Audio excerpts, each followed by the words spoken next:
non potevo correre, correvo molto male, ho sempre avuto difficoltà di coordinazione, ero più debole degli altri, cadevo spesso. I miei un po' se l'aspettavano perché mio padre ha sofferto di distrofia muscolare, di conseguenza chiaramente scegliendo di avere un figlio è diciamo qualcosa che è messo un po' in conto.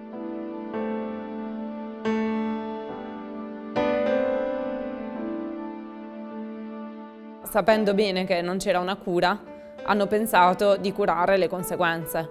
Di conseguenza subito io sono andata appunto in Francia, mi hanno diagnosticato comunque una scoliosi, ho fatto gessi, busti, li ho portati per tanti anni, dopodiché non avevo altri sintomi plateali a parte poca forza.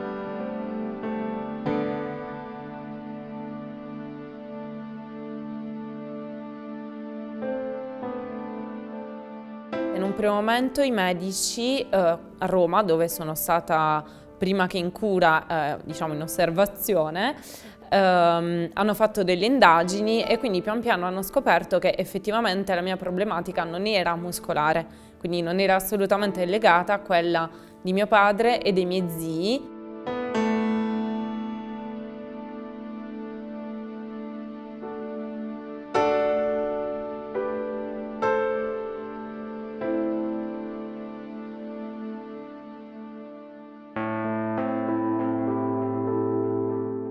Ero in Germania al liceo e in un mese non camminavo più.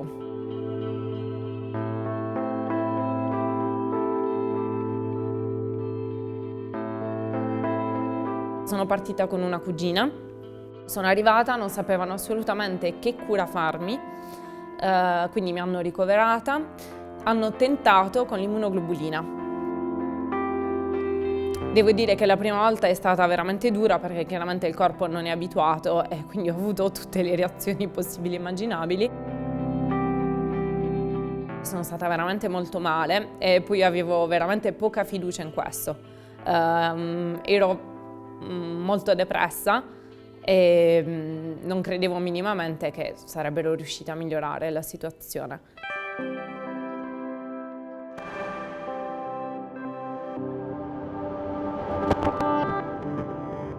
In effetti in 5 giorni salivo le scale, cioè l'ho fatta veramente come prova, ricordo proprio come se fosse ieri mia cugina che mi disse nel Gemelli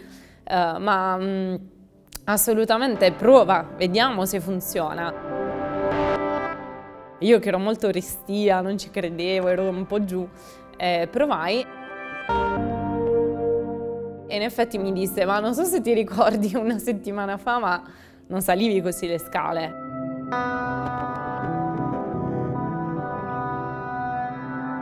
Per me è stata veramente una rinascita perché a partire da quel momento mi sono detta però questo mi può aiutare, questo è importante, questo devo continuare a farlo, ci devo credere perché in effetti sto meglio.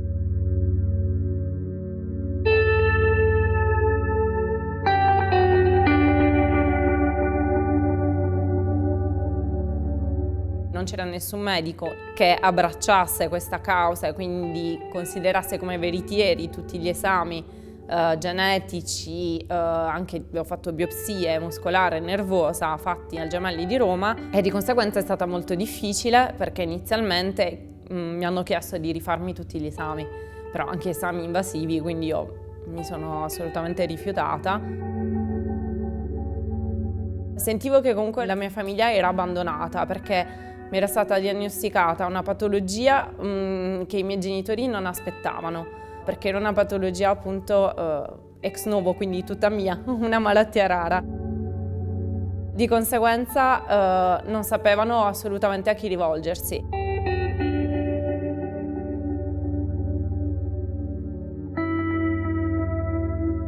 Sono finita sui giornali perché ho richiesto il mio diritto a fare una cura e farla in un ospedale vicino casa. A volte è bene urlare, far sentire la propria voce per migliorare purtroppo e per chiedere la tutela di un proprio diritto.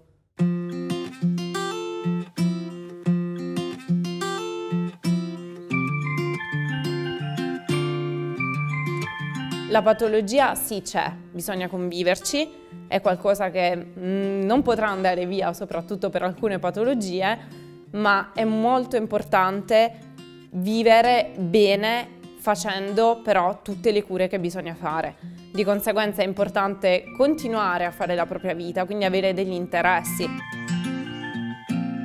Perché una persona che è una malata rara non deve poter fare sport, avere degli interessi o anche scandire in modo diverso la settimana, i giorni, i mesi?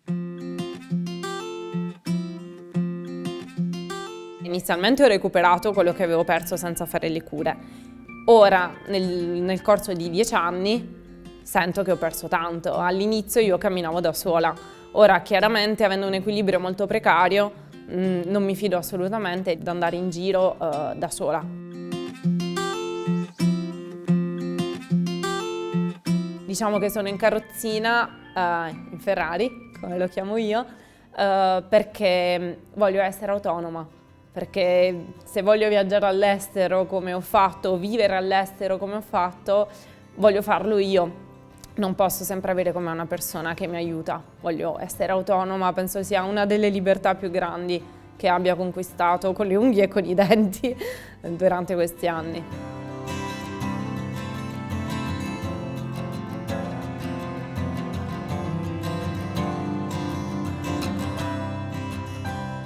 Ci si sente veramente molto soli e invece no, io poi ho scoperto appunto anche con l'associazione che c'erano altre persone che avevano le mie patologie. Quindi è stata una bella scoperta dire come, ok, ho una patologia rara, però proprio perché è rara devo combattere di più degli altri, devo affrontare la vita in modo molto più positivo, in modo molto più coraggioso rispetto agli altri.